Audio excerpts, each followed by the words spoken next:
What is an Azure tenant? An Azure tenant is a dedicated and isolated instance of Azure Active Directory that represents an organization.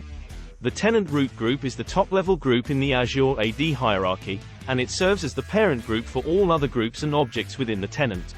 It is also known as the root, or parent, group of the tenant. The tenant root group is automatically created when an Azure AD tenant is created and cannot be deleted or renamed.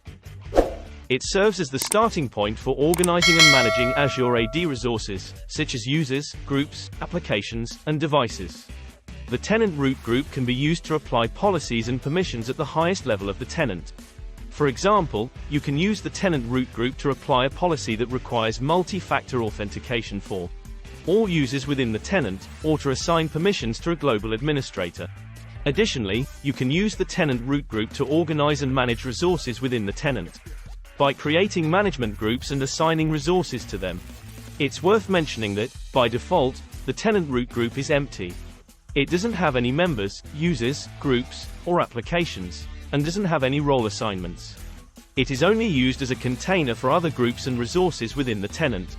Lastly, and as a word of caution, an Azure tenant is provided as the first logical resource when you or your corporation signs up to use Azure services.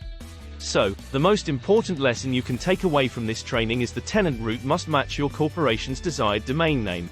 For example, if your desired corporate domain name is www.contoso.com, the tenant root must be listed as contoso.onmicrosoft.com in the tenant list within Azure. The tenant root cannot be deleted or changed once it is created, and the domain name that you chose will be locked in by Azure and cannot be reused without Microsoft's support. It is also important to note that a senior corporate executive will be involved in this process, as they will be listed as the owner of the tenant root. In our next video, we'll dive deeper into the Azure Landing Zone and discover the Azure hierarchy.